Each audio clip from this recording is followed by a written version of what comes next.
Malam Ya pagi. berjumpa kembali Oh bersama malam. saya Wong Ganteng sak donya. Mohon untuk Oh tidak iya iya. menyebutkan nama dan identitas dalam percakapan ini karena percakapan ini saya naikkan dalam konten YouTube. Oh gitu. Ya. Gimana Mas Bro? Ya saya mau tanya kalau misal kita kerja di Hong Kong atau di sana overstay lah ya.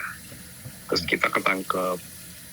Dan misal kita pegang uang lah, memang kita sedia untuk tiket. Apa kita masih di penjara ya? Kalau di penjara sampai lama enggak ya? Apa bisa ada yang bisa bantu-bantu? Kalau masalah penjara dan tidak, itu tergantung dari imigrasi. Kalau ketangkepnya baru OS-nya itu 2 hari 3 hari, ya nggak masalah, sebulan nggak masalah. Tapi kalau ketangkepnya udah hampir 4 tahun 5 tahun, nah di situ yang kita belum bisa prediksi apakah nanti dipenjara apa tidak gitu loh, karena itu kan keputusan dari pengadilan, karena kan kita Begitu sudah ya. melanggar administrasinya Hong Kong. Iya iya iya. Iya. Jadi Terus biasanya kalau yang anak-anak tangkap baru berapa hari itu berapa bulan itu sampai berapa hari ya apa di ya, penjaranya ya? Di penjaranya, di kurungnya. kalau kemarin yang 6 tahun itu penjaranya sekitar 6 bulan atau 7 bulan, tapi dia dikasih korting berapa 3 minggu kemarin. Di video saya kan ada yang Oh iya. overstay 6 tahun itu. Waduh, lama banget ya.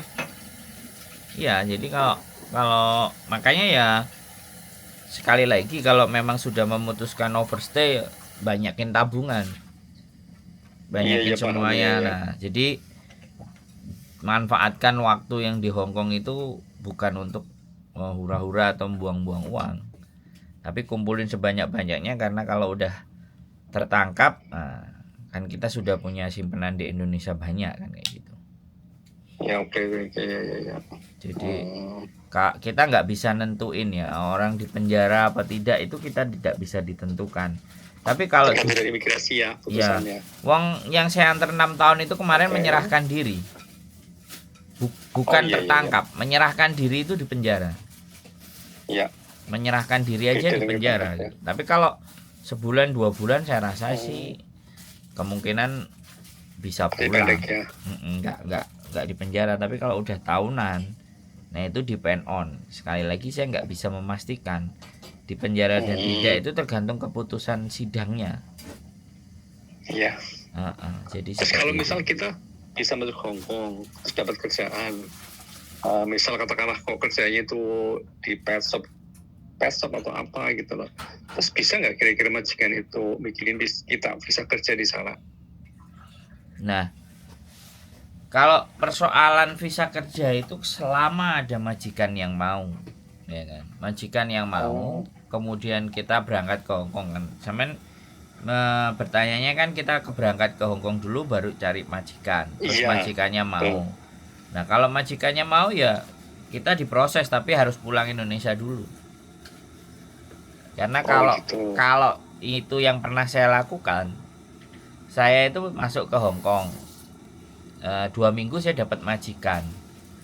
Ya. Nah visa saya kan, visa itu pengurusannya 2 bulanan, 2 bulan Ya. sampai 3 bulan. Nah, saya memutuskan untuk tidak pulang, tapi saya juking atau extend melalui Macau dan melalui Shenzhen.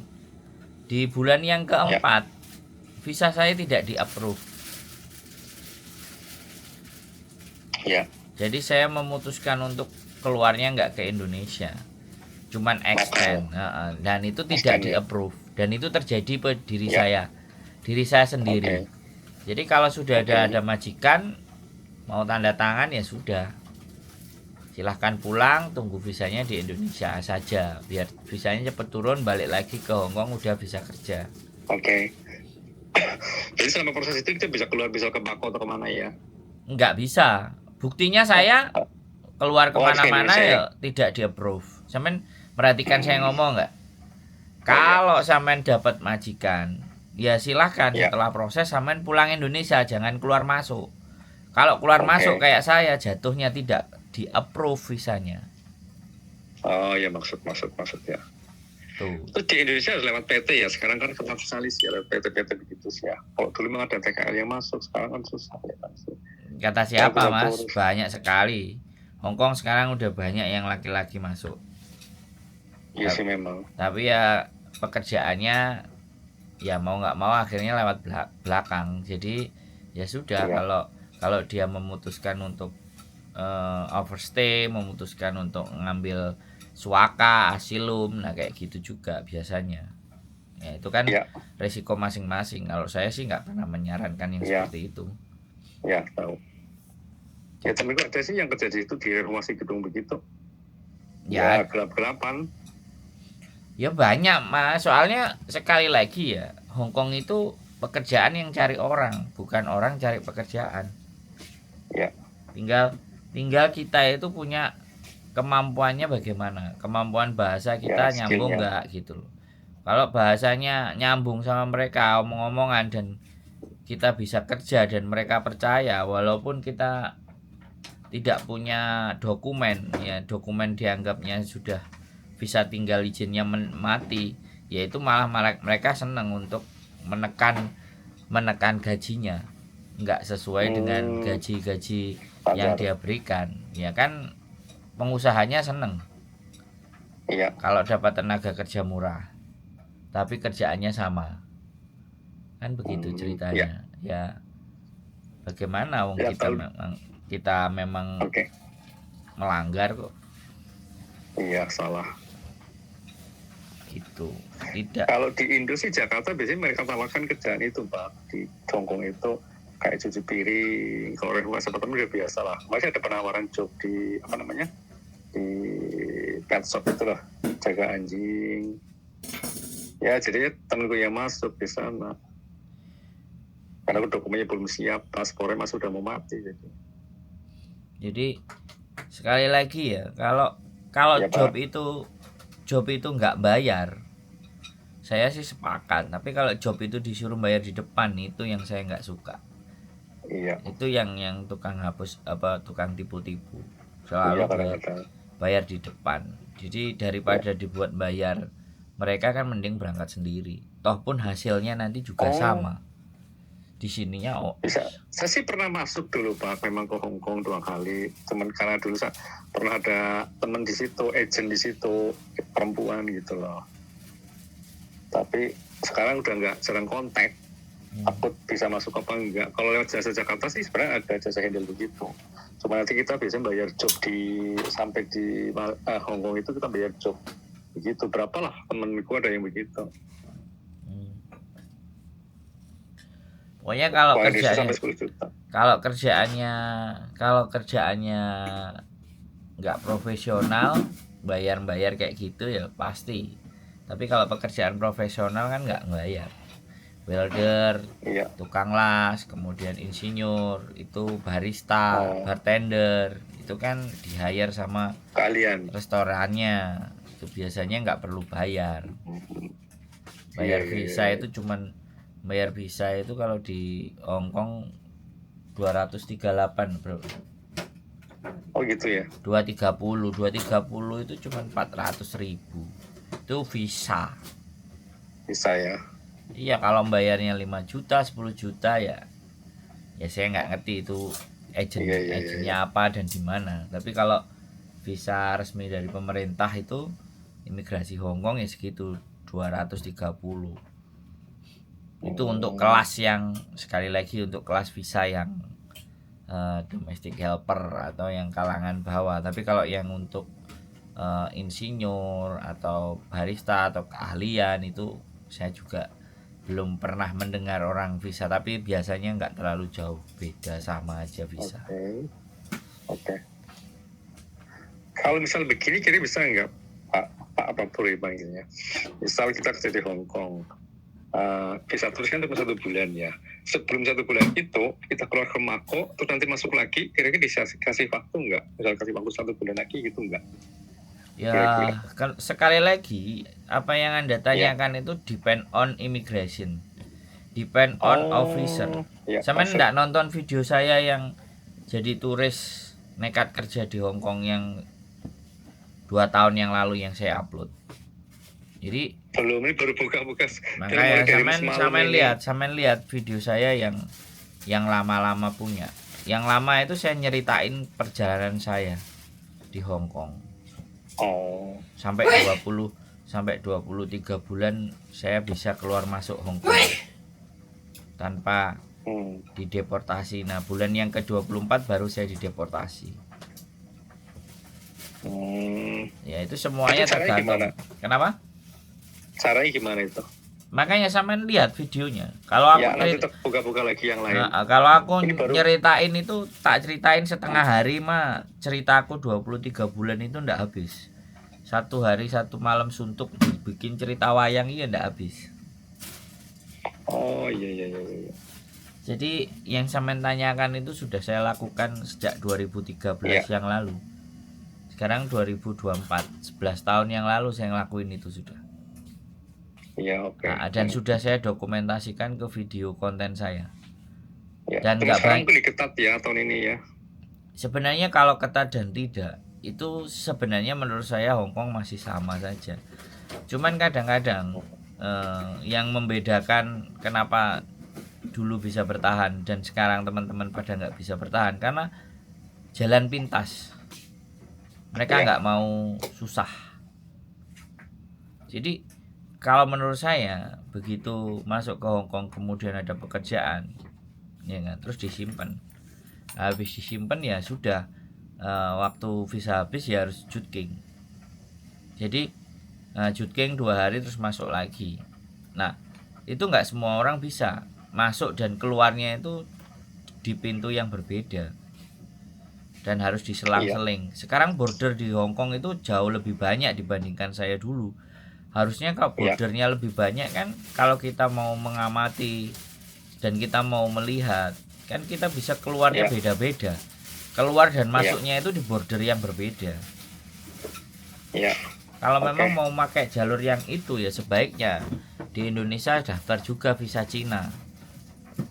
Jadi biar double-double. Kalau perlu visa Jepang juga sekalian. Jadi extendnya itu nggak main-main, extendnya langsung ke Cina, extendnya langsung ke Jepang 2 minggu. Nah di Jepang 2 minggu juga cari kerjaan ya juga bisa. Cuman kadang-kadang kan cara mikirnya pendek-pendek aja. Kalau cara mikirnya pendek-pendek aja ya sudah. Saya mau ke Hongkong itu saya risetnya 6 bulan, nggak langsung berangkat. Saya ngeriset Hongkong itu sampai 6 bulan. Hongkong itu seperti apa sih? Dulu ya. Hongkong itu seperti apa? Dan di 6 bulan dan selama masuk 23 bulan itu saya tidak pernah tidur di hotel. Saya tidak pernah sekalipun tidur di hotel. Kenapa itu? Nggak aman atau karena nggak punya duit? Ya sayang duit saya. Kalau saya bisa tidur di taman dan bisa menghemat pengeluaran saya. Apa nggak dingin di taman? Ya itu bagian dari resiko. Ya risiko ya. Risiko yang saya ambil. Nah, tapi kalau teman-teman sekarang dapat pekerjaannya dan gajinya bagus, ada duitnya, ya nggak apa-apa, silahkan sewa rumah yang 1.000. Saya dulu soalnya tidak menemukan data, tidak menemukan tempat persewaan, tidak menemukan sewa. Jadi saya mengambil pilihan di taman. Padahal sebenarnya di tempat sewa itu sebulan ada yang 1.000, ada yang 2.000, 1.600. Tapi ya sekali lagi nanti nggak ada patroli Pak kalau malam gitu di taman. Ya makanya kan kita cari tempat. Cari tempatnya yang memungkinkan tidak biasa dilewati sama satpamnya. Ya saya ya waktu di taman itu ya kalau udah jam 6 udah terang ya harus bergeser tidurnya. Gitu. Iya, kalau sudah jam 6 kan sudah patroli, mereka sudah keliling ngeliatin absen satpamnya. Kalau polisi masuk taman jarang. Kalau polisi, tapi ya nggak mesti juga sih. Sekali lagi itu yang saya lakukan sih. Nah, saya bukan penteori, tapi saya jalanin yang pernah dijalankan. Nah, saya pernah jalan sendiri sampai ya bisa berjuang sampai hari ini. Ya maksud. Kalau Mako beda lagi nggak dibahas di sini, apa bisa dibahas di sini? Kalau dibahas saya mau tanya juga. Kalau Mako. Ya kalau di Mako saya juga dulu sering extend ke Mako. Tapi saya tidak mencari pekerjaan di Makau. Mencari pekerjaan di Makau jauh lebih mudah sebenarnya kalau kita punya skill. Iya. Gajinya hampir sama dengan Hong Kong ya. Malah lebih banyak kalau pekerjaannya itu di di kasino. Apa? Pekerjaannya di company itu jauh lebih gede gajinya. Cuman kan skill kita kalau bagaimana? misal kita masuk dari Hong Kong terus ke Makau itu ilegal, gimana, bahaya nggak di sana? Ya enggak lah. Di Makau itu siapapun orang bisa masuk karena di situ kan tempat judi. Oke, ya paham. Jadi kalau kita punya skill sebenarnya sebelum berangkat kita itu bisa browsing, Mas.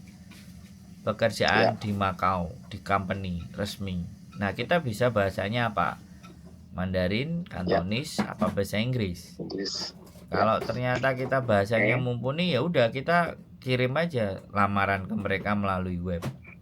Mereka balesin, mereka cocok, tampilan kita good looking, mereka terima, ya mereka urusin visa kita, malah kerja. Di Bali itu banyak sekali anak-anak Bali yang kerja di Makau jadi chef. Banyak sekali dari Bali, dari hotel-hotel di Bali kan ada kerjasama sama Makau. Maka beberapa orang ada yang sempat kerja di Makau yang punya keahlian. Jadi itu yang potensi lebih besar untuk bisa mendapatkan pekerjaan di Makau. Dan Makau lebih rileks, lebih santai. Tapi kerjanya ya sama aja. Maksudnya menurut saya lingkungan di Makau itu lebih bebas. Soalnya tempat overstay nggak masalah. Ada waktunya juga 1 bulan begitu, terus kita overstay nggak terlalu aman ya. Kalau berbicara tentang overstay dan tidak masalah atau tidak, semua overstay itu bermasalah sebenarnya. Karena ketika kita overstay itu banyak hak-hak yang nggak bisa kita dapetin, termasuk kalau sakit, termasuk kalau meninggal, termasuk kalau kita sudah nggak kuat bekerja. Jadi overstay itu pilihan-pilihan yang saya tidak bisa menganjurkan apapun itu ceritanya. Tapi kalau overstay-nya di Jepang menurut saya lebih enak daripada overstay di Hong Kong ataupun di Makau. Overstay di Eropa lebih enak lagi. Iya Pak. Ya karena di sini kan ada temanku yang kalau Hong Kong saya sih bisa masuk, cuman kerjaan di sini begitu overstay kan kita mikir resiko juga Pak, seperti yang Pak Bro bilang begitu. Terus temanku ada yang nyaranin di Eropa, cuman Eropa memang udara dinginnya luar biasa, udah dingin kita nggak bisa kerja kan, banyak waktu nganggur mungkin untuk kita harus cari bekal untuk musim dingin, musim salju terutama lah. Kalau dingin sih masih mending lah, kayak di Hong Kong masih bisa diatasin lah. Kalau musim salju kan nggak semua orang kuat biasanya begitu, nggak ada kerjaan juga biasanya. Yang namanya merantau itu ya berjuang dulu. Namanya merantau ya saya juga 23 bulan hampir 2 tahun itu ya perjuangan yang harus saya lewati. Dan ketika perjuangan terlewati ya endingnya pasti lebih enak. Nah sekarang tinggal teman-teman itu sejauh mana lah. Kalau perjuangannya tidak mau melewati perjuangan ya jatuhnya hanya memilih overstay dan minta suaka, ya endingnya jadi seperti itu. Ya bisa kerja semuanya tetap bisa, tidak ditangkap polisi bisa, tapi setelah itu nggak bisa balik lagi. Bahkan keluar dari Hong Kong pun juga sudah tidak bisa, kesulitan, udah keluar nggak bisa balik. Jadi seperti terus kalau misal kayak job jaga anjing banyak kayak di situ ya, biasanya kan orang-orang Hong Kong banyak pelihara anjing. Jadi kan senang anjing, biasa di sini juga punya beberapa anjing. Kalau masalah job itu ya sekali lagi kan rata-rata cowok yang dapat job di sini dan itu resmi biasanya ya kan bisa dari PT, bisa dari orang ketiga. Orang ketiga itu orang yang sudah ada di Hong Kong, punya majikan yang rumahnya lebih lebar. Kemudian butuh buat jaga anjingnya, bersihin kolam, bersihin rumahnya, mobilnya 3 atau 4, nyuci mobil. Nah biasanya dapat dari mereka majikannya butuh kamu ada nggak saudaramu laki-laki bawa ke sini kan. Nah kayak gitu. Yang terakhir kemarin aku nggak ngerti info visanya itu visa bekerja di kebun. Nah saya belum aman ya. Nah saya belum ketemu sama orangnya, belum bisa ketemu. Aku bilang karena dia masih sibuk soalnya Imlek, mau Imlek, mau call-in. Katanya habis call-in mau menemui. Soalnya saya ingin lihat visa kontrak kerjanya dia, karena kontrak kerjanya berbeda. Ya. Berarti ada majikan yang mau handle, yang mau. Gitu. Ya, temanku sih dulu pernah ada masuk di situ Pak. Waktu ya udah lama sih, masa kan jarang kontak. Mungkin besok aku main ke rumahnya. Dia itu di Hong Kong waktu itu. Di Hong Kong dia itu kerjanya itu supir sama bersihin taman itulah, taman si punya majikan itu. Cuma gajinya waktu itu dia hampir standarnya sama dengan standar gaji TKW, cuma agak lebih tinggi sedikit ya. Kalau nggak salah 7.000 atau berapa itu. Kemarin itu juga ada yang jaga taman laki-laki atau jaga apa, terus mau cari majikan, terus dia mau ngebreak, sudah dapat pekerjaan tapi dia mau keluar itu ya saya jadi heran. Jadi nah itu nggak tahu mentalnya sampai sejauh mana. Orang dapat pekerjaan ya sudah bersyukur. Jadi banyak yang juga kayak gitu cowok-cowok itu, saya nggak ngerti juga apa latar belakangnya mereka. Kalau benar-benar memang mau dijalani kerjaan kayak yang biasa di kontenku, ada cowok laki-laki itu kan jaga jaga kuil ya, semua kerjaan dijalani. Ya aku bilang ya nggak apa-apa, itu kan bantu loncatan. Nah selama dirimu ada kerja di situ, nanti kamu mau apply SIM, izin SIM kan kamu bisa. Nah kalau sudah apply SIM dan punya SIM 10 tahun itu udah pekerjaannya nyari kita. Oh gitu di Hong Kong. Iya dong. Jadi orang bikin SIM itu kan harus punya KTP dulu. Ya. Oh iya. Gitu ceritanya. Maksud. Berarti kalau SIM di Indonesia belum bisa dipakai di situ ya. Harus berarti bikinnya di Hong Kong ya. Iya harus bikin lagi transfer, ada yang transfer. Tapi kan kalau kita cuma jadi turis ya kan nggak bisa. Kita harus ada visa tinggal dulu. Kita harus bisa tinggal dulu. Oke. Ya maksud gitu. Bisa tinggal ya. Makanya kan kalau jaga anjing, jaga taman, kemudian dia memanfaatkan untuk apply SIM, dia mau modal, dia punya SIM, ya saya jamin pasti keluar dari tempat majikan itu mesti cari kerjaan sopir. Sopir itu sangat banyak sekali dibutuhkan di Hong Kong. Banyak ya. Banyak sekali orang yang KTP Hong Kong aja, supir bis saja, bisnya Hong Kong itu di setiap belakangnya we hire new captain, call, kasih nomor top itu ditempelin stikernya. Iya. Jadi dia butuh supir banyak di Hong Kong karena banyak yang berusia tua-tua, yang muda yang nggak mau jadi supir. Supir ya. Negara maju kayak gitu, udah pekerjaan yang notabene-nya panjang, membosankan, jenuh, itu udah diserahkan sama orang-orang yang di luar. Nah cuman skemanya yang supir bis itu skemanya buat yang penduduk luar negeri itu masih belum. Yang nanti mau dicoba itu supir Supa itu angkutan. Di Hong Kong kan ada angkutan. Ada angkutan yang sekitar 16 orang satu mobilnya. Nah itu kita lagi nunggu skemanya yang dari luar bagaimana, seperti apa. Gajinya 16.000 Hong Kong dolar, 16 sampai 15.000 Hong Kong dolar. Itu kita lagi nunggu skemanya. Ya. Skema mereka 16.000 berapa ya uang Indonesia ya? Hampir sekitar 12 juta ya? 30. Lumayan. Kursnya 2.200. Kalau kurs sekarang itu lagi tinggi, tapi kalau kurs biasa normal ya 1.900, 1.800. Kalau rupiah menguat loh ya. Ini rupiah 1.900-an sekarang ya. Kalau 2.000 aja 6 bulan udah 32 ya. Ini rupiah melemah ini. Terus anak-anak yang kerja di taman sekali itu Pak, bersama jika punya taman, gajinya rata-rata berapa ya Pak? Sama aja kalau yang itu, sama mbak-mbak. Standar. 4 ribuan. 5.000. 4870. 4870 ya. Tapi kalau misal majikan mungkin kita kerja bakti bisa jadi lebih ya. Ya, itu tergantung sampean Mas, tergantung bagaimana kita Oke. bekerjanya. Ya. Ya oke lah, terima kasih sekali info-infonya. Sebenarnya saya mau tanya masalah Jepang, tapi kira-kira termasuk di vlog sini apa enggak ya? Takutnya di luar vlog ini. Wah, kalau Jepang malah tambah enak, tapi kalau usianya udah tua ya berangkat aja ke sana.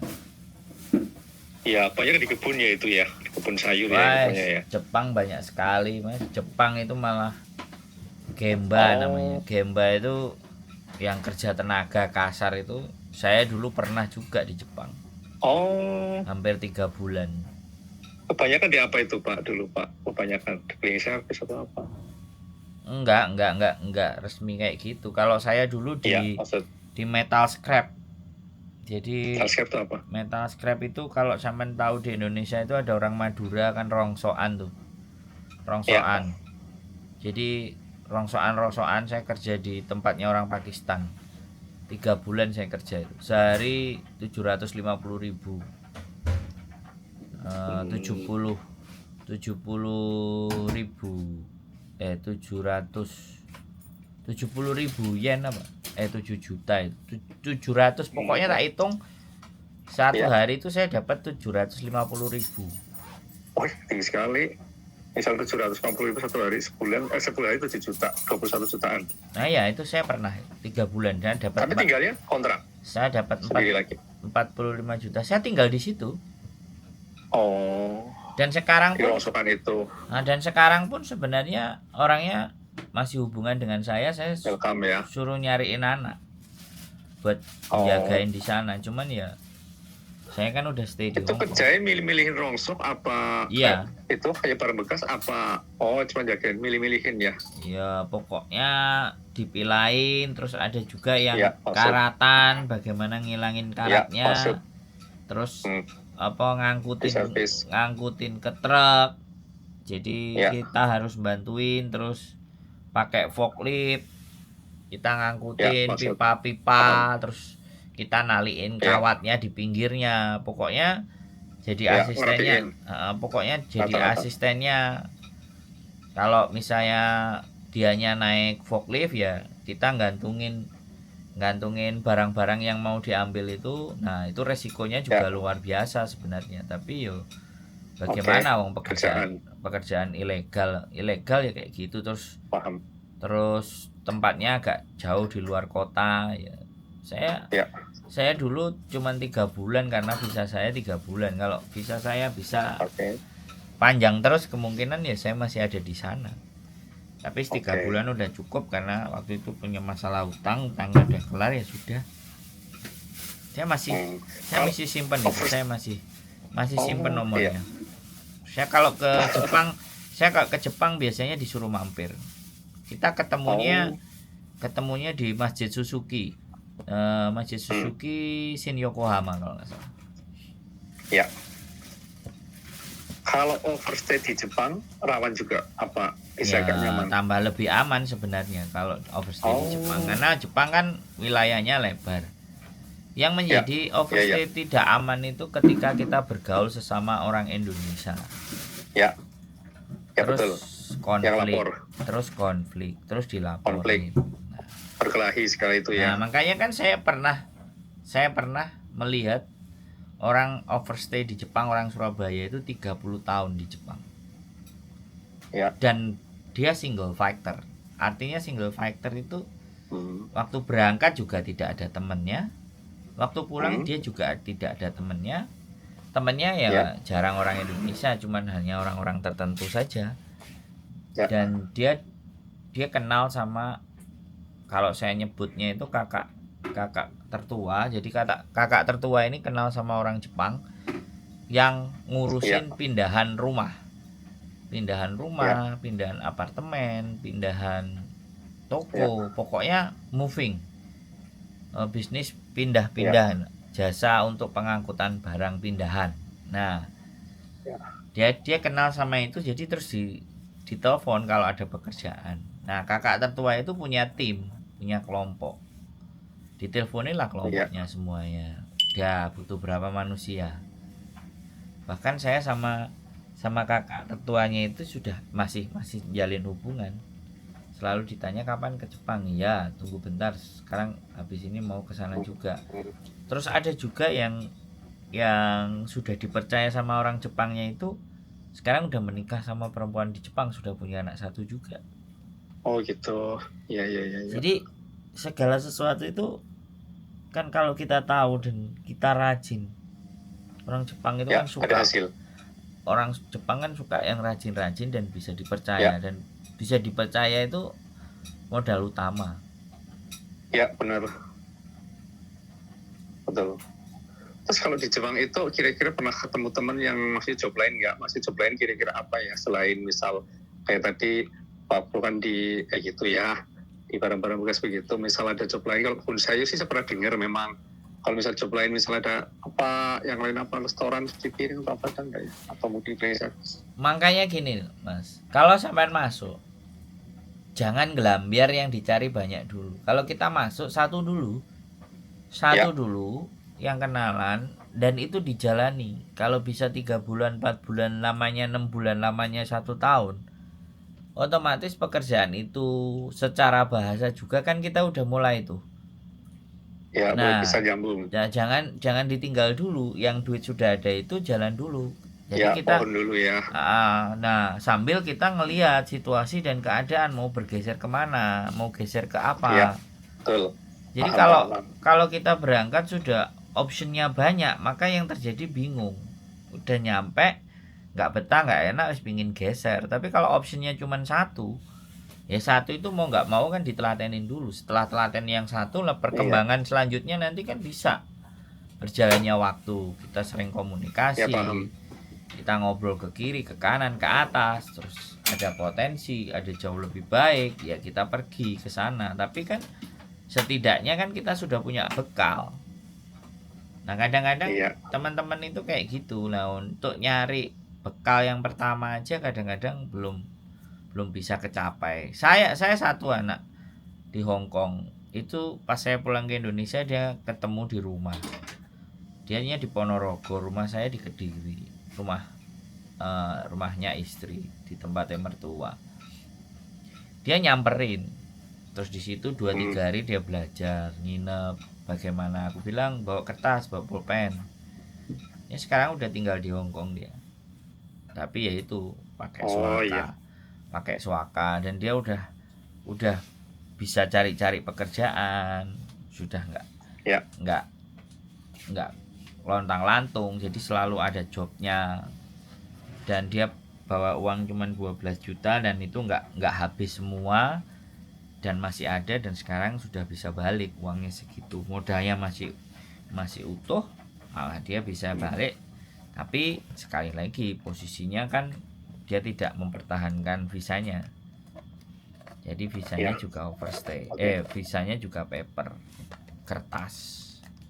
Paper itu apa ya, sebelum tahu? Suaka. Oh, suaka. Ya, asilum. Iya, maksud.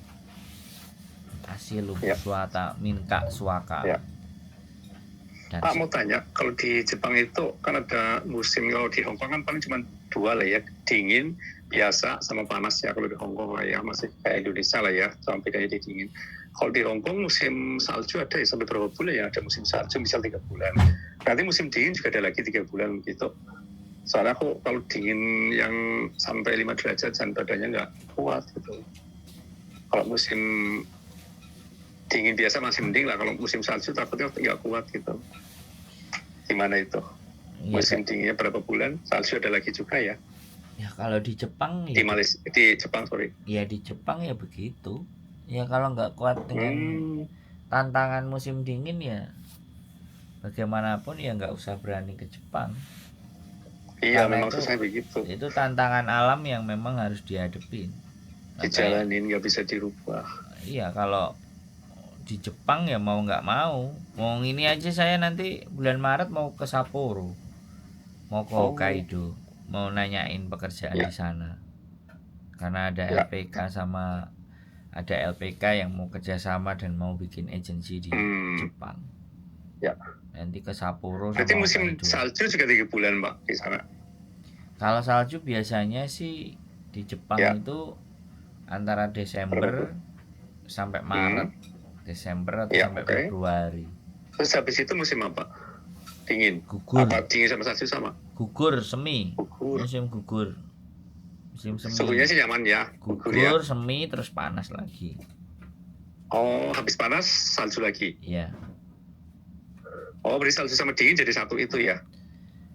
Ya, salju sama dingin sama kan karena dingin. Oh, iya paham. Tapi pikir ada salju ada dingin sendiri begitu. Tapi di Jepang yang bagian selatan kan kadang nggak turun salju juga. Oh iya. Misalkan Indonesia ya yang dingin banget di daerah Okinawa, Jawa Barat daerah masih Okinawa yang daerah selatan. Selatan itu kan sudah hampir mirip kayak Asia. Ya dingin aja. Nggak sampai salju. Begitu ya. Iya. Ya coba untuk jadi pertimbangan sebelum berangkat kita harus pertimbangan matang-matang, jangan sampai di sana kita komplain atau apa gitu lah. Kita harus siap terima padanya begitu, apalagi yang namanya alam. Ya itulah, merantau itu harus punya modal. Ya. Modal. Dulu pernah sih memang di Taiwan Pak, saya pernah di Taiwan 3 tahun ya dikuat-kuatin, paling cuma musim dingin aja kan, namanya musim dingin ya kita harus gimana lagi adanya begitu. Tapi Taiwan nggak ada salju sih. Jadi makanya sampean kalau sudah ada bahasa Mandarin kan mending sampean googling websitenya perusahaan di Macau. Padahal dikit-dikit, dan malah bahasa Inggris sedikit bisa sih, agak bisa lumayan lah. Ya, makanya speak English little. Makanya sampean googling aja di web di Google pekerjaan di Macau company itu. Oh. Itu di Macau ya. Lumayan itu. Ya coba. Itu nyari di Google apa di itu Pak? Nggak paham yang video sih, apa di YouTube? Di Google. Kalau saya nyari Macau kerjaan jaga anjing begitu, bisa biasa senang anjing. Di Google Play ya. Aja. Bukan, di Play Store bukan? Enggak, ya di Google aja, ya di Google Chrome aja cari job di Macau, tapi hati-hati ya kan. Kalau ada yang suruh bayar di depan itu pasti. Oh, ya berarti kita hanya bayar paling tiketing sama itu ya buat apa? Nginep di sana hotel. Ya tergantung, makanya kan sampean kalau dapat job dari company, ya semuanya kan pasti diurus sama mereka. Ya, oke. Gitu loh. Kalau sampean berangkat sendiri ya udah beli tiket aja PP. Nyampe Macau keliling-keliling. Gitu. Iya. Kayak kan zaman sekarang kan zaman internet. Iya, zaman klik browsing. Kalau sampean cari pekerjaan yang sampean suka ya mustahil bisa dapat cepet. Tapi ya tergantung sampean. Karena saya dulu nggak pernah milih-milih job. Pokoknya saya berangkat ya sudah, saya berangkat. Dapatnya apa saya temuin di sana tak ajar. Nggak pilih-pilih. Nah akhirnya ya sudah. Nah sudah sampai sekian di hari ini baru saya merasa baru boleh bisa milih pekerjaan. Iya, maksud. Kan seperti itu. Iya. Tapi kalau jaga anjing sih kelihatannya sih pelihara lah, kan orang anjing kan banyak yang punya anjing, kadang ada yang punya banyak, ada yang mungkin sampai 4 atau berapa. Ya saya agak banyak ya, agak lumayan lah, mungkin cuma aku belum browsing. Ya silakan di browsing aja. Jadi ya coba lihat dulu. Iya, jadi sekali lagi kan kalau nyari kerjaan yang kita sukai ya selamat berburu. Susah. Ya nggak selamat berburu, tetap ada tapi ya nggak tahu berangkatnya kapan. Ya maksud. Terus kalau dari Indonesia ke Macau langsung dari Jakarta bisa ya, nggak perlu misal kita harus transit di mana, Hongkong sekarang ada ya mungkin. Ya terserah. Kalau langsung ke Macau ya silahkan. Mau ke Hongkong dulu mau ke Macau silahkan. Nggak ada masalah. Traveloka itu banyak, sampai tinggal googling aja di Traveloka. Tiketnya murah-murah. Ya makasih banyak Pak Bro, nanti kapan-kapan saya kontak lagi, nggak apa-apa ya. Oke. Dan maaf, ganggu waktunya banget, pengalamannya sangat berharga. Siap. Sepegang-pegang bener itu semuanya. Soalnya prinsip saya sih belum melangkah ke sana, kita harus tahu banyak semuanya itu dulu. Jadi keputusan yang nanti nggak minta pulang atau salah atau disesali begitu. Ingin saya begitu, jadi udah paham lingkungan semuanya sama kerjaannya. Sekali lagi makasih banyak ya. Nanti kapan saya kontak lagi nggak Bapak? Oke. Ya, makasih. Moga-moga bisa ketemu di Hongkong atau di mana nanti. Oke, siap. Makasih banyak. Wassalam. Assalamualaikum warahmatullahi wabarakatuh. Oke teman-teman semua ya, baru ngeliatin channel mungkin jadi telepon. Ya sudah, namanya juga informasi, kita kasih informasi detail, selanjutnya kembalikan ke orangnya. Oke, keep stay tune my YouTube channel and see you next video. Bye bye.